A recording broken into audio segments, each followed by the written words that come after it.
εκπαιδευτική μέθοδο. Η εκπαιδευτική μέθοδος του Tadashi Suzuki αναπτύχθηκε από τον ίδιο και το Θέατρο SCOT, το γνωστό Suzuki Company of Toga. Με τη μέθοδο του, ο Tadashi Suzuki επιχειρεί να αποκαλύψει, να φέρει στην επιφάνεια την έμφυτη ζωική ενέργεια του ανθρώπινου σώματος. Αυτή η ζωική ενέργεια αποτελεί το κυρίαρχο στοιχείο της θεατρικής έκφρασης που διδάσκει ο Tadashi Suzuki. Η διακήρυξη της Διεθνούς Επιτροπής Θεατρικής Ολυμπιάδος θα γίνει στο αρχαίο στάδιο των Δελφών στο τέλος της απόψινής παράστασης. We shall be watching demonstrations of the method of Tadashi Suzuki. The training method of Tadashi Suzuki and SCOT Theatre, the well-known Suzuki Company of Toga, deals with the uncovering of the innate animal energy which lies inside the human body. This energy is a principal element of the theatrical expression taught by Tadashi Suzuki. The declaration of the International Theatre Olympics will take place at the ancient stadium of Delphi after tonight's performance.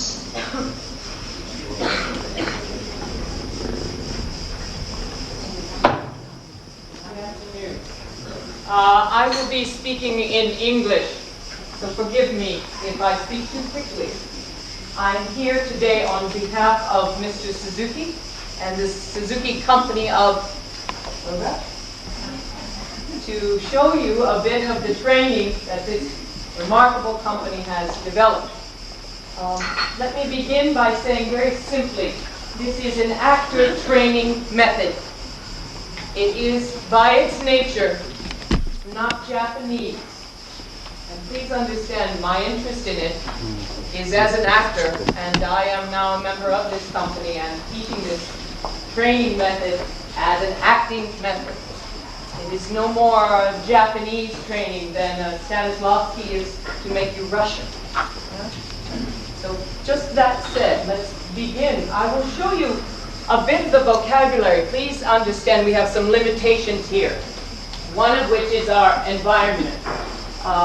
The space is a bit small and a bit dangerous for us to do the entire vocabulary of the training.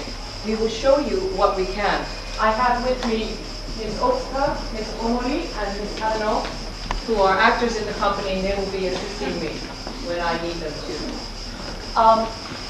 I'm going to talk just a little bit and then begin to show you literally how these ideas manifest in the exercises themselves.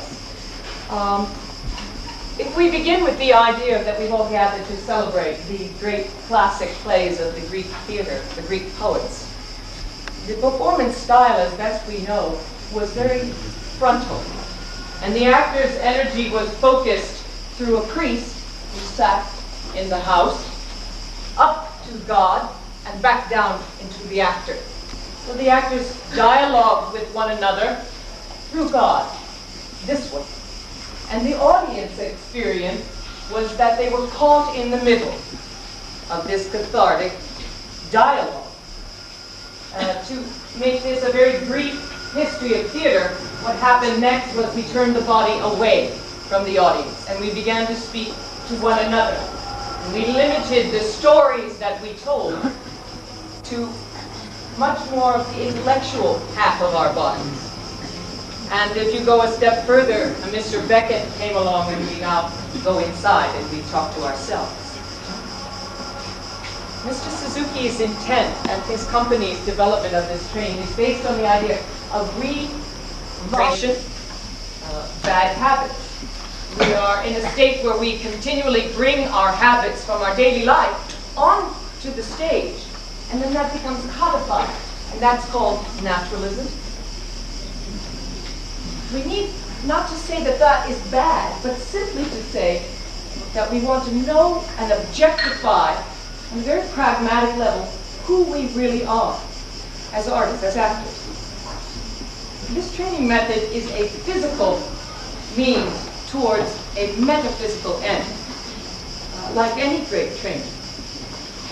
This training deals with very strict form and trying to align yourself to these forms, But it is not the form that is important. Please understand, I'm going to show you these forms.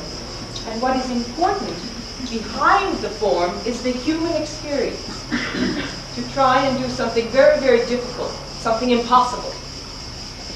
Let me get into the very practical aspects of this training.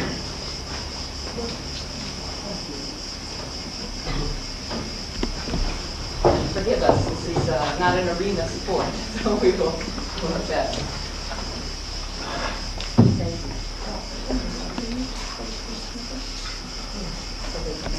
Thank you. Stand together. We begin with the premise that the human body on the stage has to reestablish the idea of a singular focus. This is something that we have lost. The idea of the actor performing with a singular focus, whether you're looking at it or whether you're looking at it with your body. So you train the body to be an eye or a brain, and you perform at all times in relationship to this. We train with the idea of cables of energy coming out of the body 360 degrees. And if you move, you must carry those with you. Now, energy is something that is very easy on some levels to get while you're stationary. But as actors, we must move. And this becomes very difficult because the minute we move on the stage, we upset our breathing, and we upset our centers of gravity in our bodies. So we must train to gain control of these under any circumstances. And soon you can widen your palette of your expression. You can do anything at any time.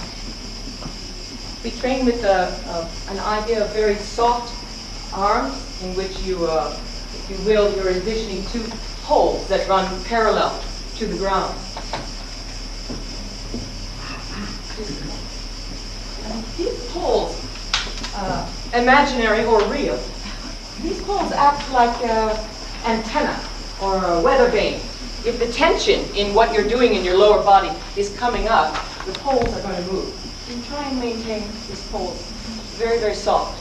And they just tell you, again, this is a test, a diagnostic. They tell you when you're in trouble, when you're falling short. This training centralizes the actor and is based on attacking the center of the body. Great training is. The center of the body is where the breath is housed, and traditionally where the emotional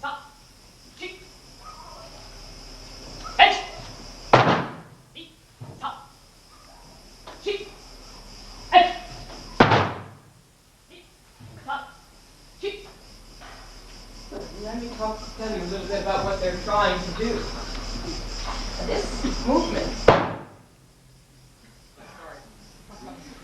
that movement is a basic foundation of the language of this training, the stomp. It is one of the unique properties Mr. Suzuki has brought into active training. The stomp, however, is not unique. A stomp you can find anthropologically around the world in many cultures for a variety of reasons. The express purposes we use it for as an actor is that it creates a really big problem. And when you have a big problem, you've got something very real to try and focus on and control. When you stomp the floor, you have a variety of things that happen. One of which is the stomp's energy will come up through the body and affect the whole body. We take that energy, and I won't stop this now, boom, and stop it here, and use it like you would prime a pump or a well, keeping this very free as possible in something that's extremely stressful and difficult. And stopping it. To the right. Ready? It takes a lot of energy to do this. If you want the highest quality of energy in your body, the highest quality, go. Go.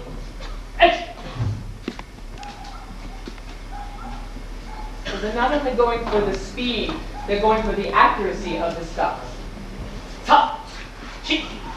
Go. Turn around, come back. Stop. Okay. Back.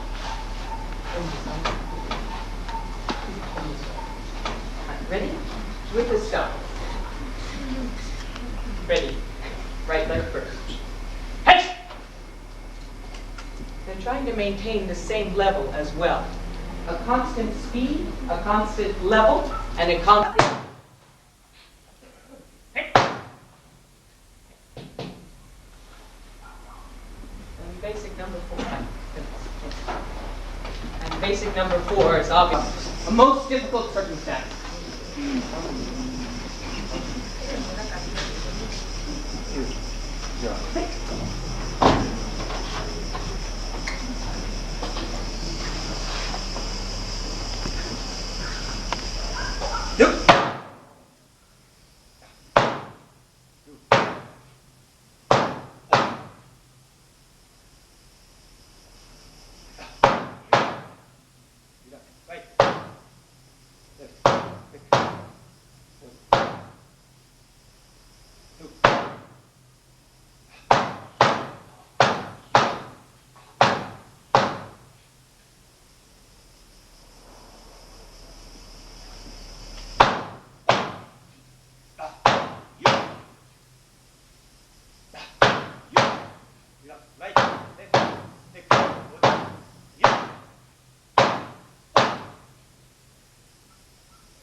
In this petty pace from day to day to the last syllable of recorded time.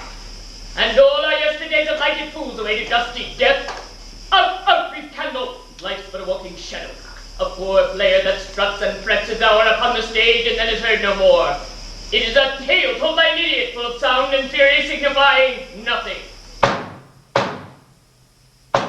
Tomorrow and tomorrow and tomorrow creeps in this petty pace from day to day to the last syllable of recorded time.